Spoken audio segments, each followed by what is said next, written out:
আসসালামু আলাইকুম। গল্পের নাম দুইজনাতেই। লেখনীতে অলকানন্দা ঐন্দ্রী। পর্ব ২২। সকালে দিতির ঘুমটা ভাঙল সাক্ষ্যকে দেখে। তার পাশেই অবস্থানরত থেকে যে ছেলেটা ফ্যালফ্যাল করে চেয়ে আছে সে সাক্ষ্যই। দিতি তাকাল। এক মুহূর্তে সবটা বুঝে উঠে বসল এলোমেলো চুলগুলো হাত খোপা করতে করতে বলল, এভাবে তাকিয়ে থাকার কি হয়েছে? কখনো দেখেননি আমাকে? সাক্ষ্য হাসে। সকাল সকাল উঠেও যে মিষ্টি স্বরে কথা বলার মেয়ে দিতি নয় তা তার আগে থেকে জানা। বলল, আপনিও তো আমায় বহুবার দেখেছেন ম্যাম। তবুও তাকিয়ে থাকেন কেন? কখন? তাকান তাকান, আপনিও তাকান, আমিও তাকাই। শুধু আপনি তাকান আড়ালেন আবরালে আর আমি তাকাই সরাসরি। আমার সৎসাহস আছে বলে কথা। আমার নেই নাকি? থাকলে চুরি করে তাকান কেন? দিতি ভ্রু বাঁকিয়ে চাইল যেন। পরমুহূর্তেই চাহানিটা ব্যতিক্রম করে চাইল সাক্ষর দিকে। এগিয়ে একদম সাক্ষর সামনেই হাঁটুতে ভর দিয়ে বসল। অতঃপর সাক্ষর মুখের কাছাকাছি মুখ এনে একদম চোখ নিয়ে শেষ করে দিবে এমন একটা চাহনি ফেল। বলল, তো সৎসাহস নেই বলছেন? শিওর? সাক্ষ্য বাঁকা হাসল। বুকে কাছাকাছি বসতে দেখে ঠোঁট বাঁকিয়ে হেসেই ভ্রু নাচাল। বলল, আছে বলছেন? অফকোর্স আছে। দিতি আপনার মতো ছাগল নয় যে শুধু মনে মনে ভালোবাসবে। মুখে বলারও সৎসাহস থাকা লাগে স্যার। সাক্ষ্য আচমকাই চাপা হাসল। বাঁকা ঠোঁট ফুটিয়ে বলল, চলুন সৎসাহস নিয়ে গেম খেলি। ইন্টারেস্টেড? দিতির বরাবরই সৎসাহস আছে মিস্টার সাক্ষ্য এহসান। বরং নিজের সৎসাহস আছে কিনা তাই যাচাই করে নিন গেইমের মাধ্যমে। সাক্ষ্য বাঁকা হাসল। উঠে দাঁড়িয়ে আড়মোড় ভাঙ্গতে ভাঙ্গতে বলল, দেখা যাক বরং। কার সৎসাহস বেশি? মিসেস এহসান নাকি মিস্টার এহসান? দিতি পাত্তাই দিল না। দায়সারা ভাব নিয়ে বেলকনিতে যেতে যেতে শুধাল, অফকোর্স মিসেস এহসানেরই হবে গু। সাক্ষ্য শুনে তাকাল। মুখে বেশ আত্মবিশ্বাসী ভাব দিতির। ঠোঁটে হাসি। সাক্ষ্য তা দেখেই হাসল। যেভাবে মিসেস এহসান বলল তা সাক্ষর কানে বাজল যেন বার কয়া। নিজেকে সগর্বে মিসেস এহসান বোধহয় এই প্রথমই বল মেয়েটা। সাক্ষ্য যখন মুখ চোখে পানি দিয়ে ফ্রেশ হয়ে এল তখন সকাল ৭টা। বাইরে তখন তুমুল বৃষ্টি, শীত শীত বাতাসটা শরীর ছুঁয়ে যেতেই দিতি বেলকনি থেকে বেরিয়ে সাক্ষর উদ্দেশ্যে বলে উঠল, কাল রাতে না আপনার নিচে দাঁড়িয়ে অপেক্ষা করার কথা ছিল? বাসায় চলে এলেন কিভাবে? কে ঢুকতে দিল হু? সাক্ষ্য তোয়ালেতে নিজের ভেজা হাত পা মুছতে মুছতে আয়েশি ভঙ্গিতে প্রশ্ন ছুড়ল। কেন? ঢুকতে না দিলে খুশি হতেন? সারারাত দাঁড় করিয়ে রাখার প্ল্যান ছিল নাকি আপনার? সারারাত দাঁড়িয়েই বা থাকতেন কেন? ভালো টালো বাসে নাকি আমায় যে আমার জন্য সারারাত দাঁড়িয়ে থাকতেন? দিতি ভ্রু কুঁচকে বলেই উত্তরের অপেক্ষায় থাকল দৃষ্টি সাক্ষর মুখের দিকেই। নিশ্চয় সাক্ষ্য এখনই বলবে না যে তাকে ভালোবাসে? দিতি শিউর। তাই চেয়ে উত্তরের অপেক্ষা করতেই সাক্ষ্য বলে উঠল, এদিকে আসুন। সারারাত দাঁড়িয়ে থাকতাম কেন তা উত্তর দিই। দিতি ফের ভ্রু নাচিয়ে প্রশ্ন ছুড়ল, উত্তর দিতে ওদিকে যেতে হবে কেন? ওখান থেকেই বলুন গে। সাক্ষ্য চোখে হাসল। বলল, আপনার না সৎসাহস আছে মিসেস? তো কাছে আসতে ভয় কিসের? দিতি কপাল কুঁচকায়। এই ছেলে খুব ধূর্ত। অন্যদিকে দিতির মাঝে মাঝে নিজেকে বোকাই মনে হয়। নয়তো এই ছেলেও গোপনে তাকে ভালোবাসে তা এতগুলো দিনেও দিতিকে একটাবার বুঝতে দিল না, আর দিতি সে ছোটকালে যেদিন পছন্দ করেছিল সেদিনই সাক্ষ্য জেনে গেছে। দিতি ফোঁস করে শ্বাস ফেল। ভ্রু কুঁচকে কিছু বলতে নিতেই সাক্ষ্যর ফোন বাজল। ফোনটা তুলেই গলা ঝাড়ল সাক্ষ্য। তার পরপরই ওপাশ থেকে শোনা গেল, সাত সকালে কোথায় গিয়েছিস সাক্ষ্য? কথা বল, তোরা নাকি সকালে বেরিয়েছিস? সাক্ষ্য ফোঁস করে শ্বাস ফেল। বোন তার কাজের মানুষ। নিজে থেকেই বলে দিয়েছে সকালে বের হয়েছে। আর এইদিকে দিতির মা যে দেখল রাতে এসেছে, এটা কি তার আম্মু পর্যন্ত পৌঁছাবে না? আলবাত পৌঁছাবে। তারপর সবাই ভাববে ঘরে বু তুলতেই সাক্ষ্য বুয়ের প্রেমে পিছলে মিথ্যেও শিখেছে। সাক্ষ্য পুনরায় ফোঁস করে শ্বাস তুলে উত্তর করল, আম্মু, কথা বোধহয় টাইম ভুলে গেছে। সকালে নয় রাতে বেরিয়েছিলাম।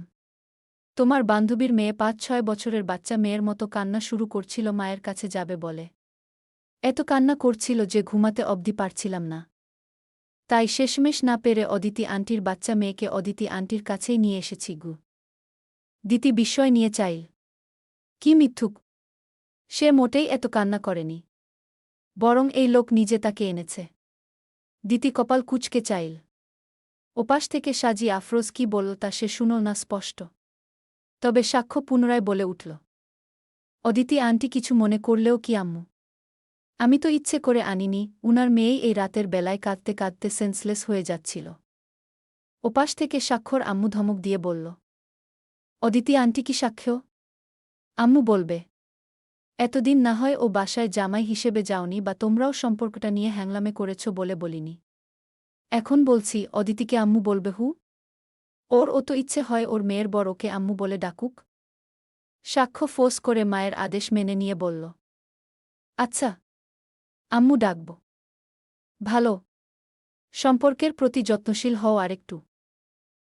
স্ত্রীর পরিবার সবার প্রতি এমন অবহেলায় রাখবে না যাতে তোমার স্ত্রীকে পদে পদে পরিবারকে মনে করে কান্না করতে হয়।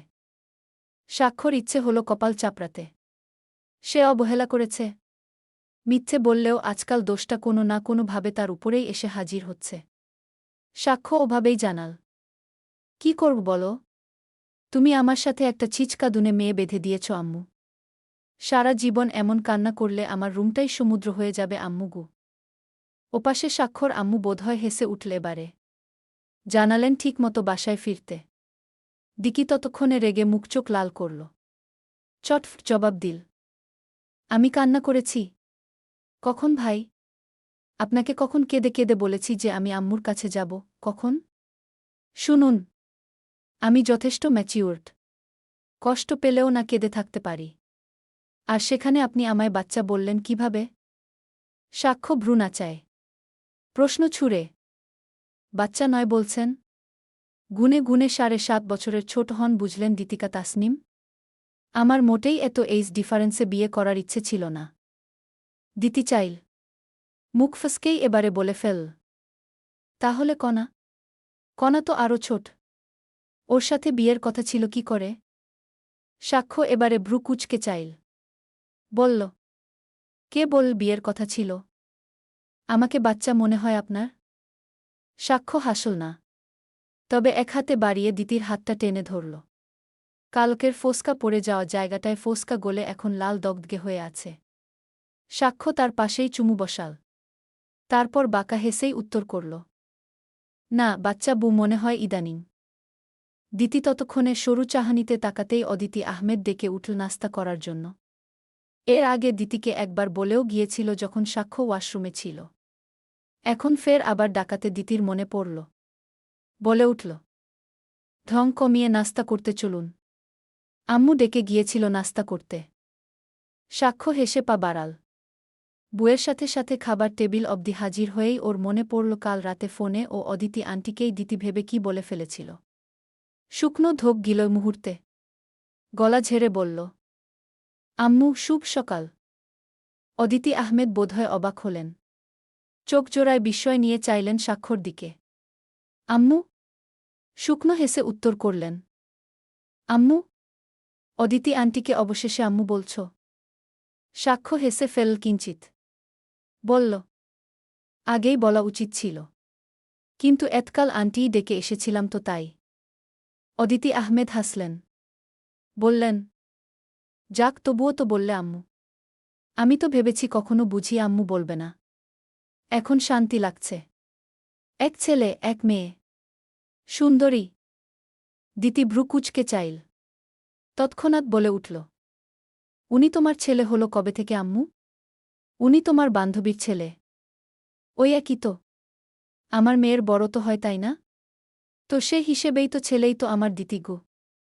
দিতি উত্তর করল না আর। থমথমে মুখ নিয়ে খেতে লাগল। সাক্ষ্য তৎক্ষণে চাপা হাসল। দিতির পাশাপাশি বসেই পায়ের পাতা রাখল দিতির পায়ের উপরেই। অতঃপর আলতো করে পায়ের উপরে স্লাইড করতে করতেই চাইল দিতির দিকে। দিতি বিরক্ত হল। খাওয়া থামিয়ে চোখ জোড়ায় রাগ নিয়ে চাইতেই সাক্ষ্য হাসল। ফের একই কাজ করতে করতেই আরামে খাবার খাওয়ায় মনোযোগ দিল। যেন সে দিতির রাগ নিয়ে তাকানোর কারণই জানে না। কিছু জানে না এমন এক ঢং করে ভদ্রভাবে খাবার শেষ করল। অতঃপর চায়ের কাপে চুমুক দিতে দিতেই পায়ের তালুটা যখন দিতির পায়ের পাতায় ঠিক তখনই টের পেল সূক্ষ্ম খোঁচা। খোঁচাটা আরেকটু তীব্র হতেই সাক্ষ্য আর্তনাদ করে উঠল। পাশ ফিরে চেয়ে ঝুঁকতেই দেখল একটু ঝুঁকে থাকা দিতি সোজা হয়ে বসল। বাম হাতের সেফটিপিনটা সয়ত্নে সরিয়ে নীল জামার আড়ালে। মুখে তখন বিশ্বজয়ের হাসি তার। অদিতি আহমেদ চিন্তিত হয়ে এগিয়ে আসতেই ফের ঝুঁকে দেখল সাক্ষর ফর্সা পাটা। তর্জনী আঙ্গুলে যেখানটায় খোঁচা দিয়েছিল ওখানে হাত বুলিয়ে নিয়ে কিচ্ছু জানে না এমন একটা ভাব ধরে বলে উঠল, আম্মু, টেবিলের নিচে বোধহয় আরশোলা। তোমার বান্ধবীর ছেলের পায়ে কামড় দিল বোধহয়। আয় হায়! সাক্ষ্য তখন ভ্রু কুঁচকে চাইল। শুধু ছিচকাদুনে বউ হলেও মানা যেত, কিন্তু তার বউ তো একাধানে ছিচকাদুনে, ঝগড়ুটে, অত্যাচারী মহিলা সব। সাম্য ছেলেটা বরাবরই বাউন্ডুলে, বদমেজাজি আর বুদ্ধিশূন্য একটা ছেলে। ওর জীবন ফাজলামো, হইচই, মারপিট এসব নিয়েই মেতে থাকে। বন্ধুবান্ধবদের সাথে শহর ঘুরে বেড়ানোই তার নেশা। পড়ালেখায় মন দিল কিছুই নেই ছেলেটার। দিলে আছে তার ব্ল্যাক বাইকটা। কিন্তু সাত সকালে তা না পেয়ে পা বাড়াল ছাদে। কার্নিশে দাঁড়িয়েই হুট করেই চোখ পড়ল পাশেই থাকা কথার ছোট্ট বিড়ালটাকে। তার পাশেই গুটিকায়েক কথার লাগানো ফুলগাছ। কথা রোজ রোজ পরিচর্যা করে গাছগুলোর। একবার হলেও দেখে যায় গাছগুলো। সাম্য কালই দেখেছে কথার গোলাপ গাছটায় গুনে গুনে 12টা গোলাপ ফুটবে। কথাই গুনেছিল। এবং এতগুলো ফুল ফুটবে ভেবে খুশিও হয়েছিল। কিন্তু সাম্য ফুটন্ত গোলাপগুলো দেখতে মন চাইছে না। আর যাই হোক, কথা যে জিনিসে খুশি হয় তা তার ভালো লাগে না। তাই 2 পা বাড়িয়ে চিলেকোটার ঘরটা থেকে কাচি আনল সে। ওখানে গাছগাছালির যত্ন নেওয়ার সবকিছুই রাখা আছে। কথায় রাখে। সাম্য সে কাচিটা নিয়ে এসেই চাইল ফুলগুলোর দিকে। গাছভর্তি ফুটন্ত গোলাপগুলোও দেখলে নিশ্চয় কথা ভীষণ খুশি হতো। কিছুটা সময় চেয়ে থাকত নিশ্চয়। সাম্য আর ভাবল না। একের পর এক ফুটন্ত লাল গোলাপগুলো নিতে লাগল গাছ থেকে। মনে মনে আওড়াল, কথারানী, তোর শখের ফুলগুলো নেই দেখে কি কষ্ট পাবি? নিশ্চয় টলমল চোখ নিয়ে তাকিয়ে থাকবি। ইস, কষ্ট পা কথা। আমি চাই তুই কষ্ট পা। মনে মনে এসব বলতে বলতেই গাছের 11টা ফুটন্ত গোলাপ নিজের বাম হাতে নীল। সাম্য, ইস, কি সুন্দর দেখাচ্ছে। পরমুহূর্তেই 12তম গোলাপটা কাটতে নিয়েও সাম্য থেমে গেল। হাত বাড়িয়ে গোলাপটা টান দিয়েও আচমকা ছেড়ে দিল কি বুঝে। সাম্যর হাতটা থেমে গেল কেন জানি। অতঃপর ওই গোলাপ গাছে রেখে দিয়েই বিড়বিড় করল, কাঁথার বাচ্চা কাঁথা, এটা তোর জন্য রাখলাম। আর যাই হোক, এত কষ্ট করে গাছগুলোর পরিচর্যা করিস, এক গোলাপও যদি না দেখতে পাস বেমানান দেখাবে না? তাই রাখলাম এটা। এটার দিকেই না হয় কিছুক্ষণ চেয়ে থাকিস। অতঃপর তার পরপরই কাচিটা রেখে এসে দাঁড়াল সাম্য। হাতের গোলাপগুলো উলট পালট করে দেখে মৃদু হাসল সে। তারপর পাশে দাঁড়িয়ে থাকা বিড়ালটার দিকে চেয়ে মুখ বাঁকিয়ে বলল, কিরে, তোর মালিক সাহেবার গাছের ফুল নিয়েছি বলে ওভাবে তাকিয়ে আছিস নাকি? হু, তো তোর মালিক সাহেবা কোথায়? পড়তে পড়তে অজ্ঞান হয়ে গেছে নাকি? শোনো, তোর মালিক সাহেবা হচ্ছে 1 নাম্বারের ধুরন্ধর বেয়াদব মহিলা। বুঝেছিস? ওর থেকে দূরেই থাকিস। সুযোগ হলে আমার দলেও আসতে পারিস। তোরা সবাই কেন যে ওর জন্য পাগল বুঝি না। বিড়ালটা বোধহয় লেজ নাড়াল কিছু না বুঝেও। সাম্যর দিকে একবার চেয়ে ফের উল্টো ফিরতেই সাম্য ধমক দিয়ে ডাকল, এই বেয়াদব, তোর সাথে কথা বলছি যে দেখছিস না? কথার মাঝে মুখ বাঁকাইয়া চইলা যাচ্ছিস কেন? পুরা বেয়াদব তৈরি হইতাছে কাঁথার থেকে দেখে দেখে গি। সাম্যর জোর গলায় বলা কথাটায় বোধহয় বিড়ালটা ফিরে চাইল।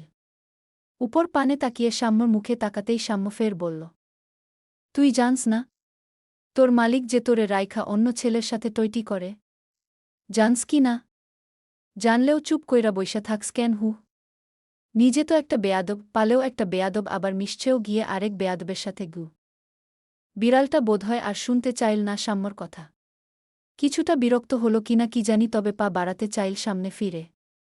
সাম্য তখন ঝুঁকে বসল। বিড়ালটাকে জোরপূর্বক ধরে নিয়েই বলে উঠল, তুই জানিস আমি বিড়াল পছন্দ করি না। আমি তোর মালিকরেও পছন্দ করি না। শত্রু ও। বিরক্ত লাগে ওকে। 2 চোখে সহ্য করতে পারি না। ওকে কষ্ট পেতে দেখলে আমার কি যে ভালো লাগে জানিস? প্রতিশোধ।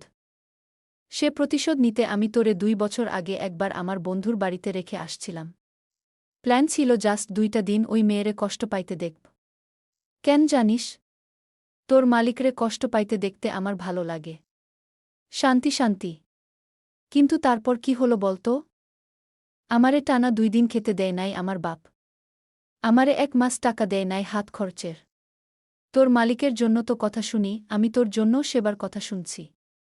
এখন তুই কোথাও চইলা গেলেও দোষ পড়ব আমার উপরেই। ভাববে আমি লুকাই ফেলছি। বিড়ালটা সাম্যকে পছন্দ করে না।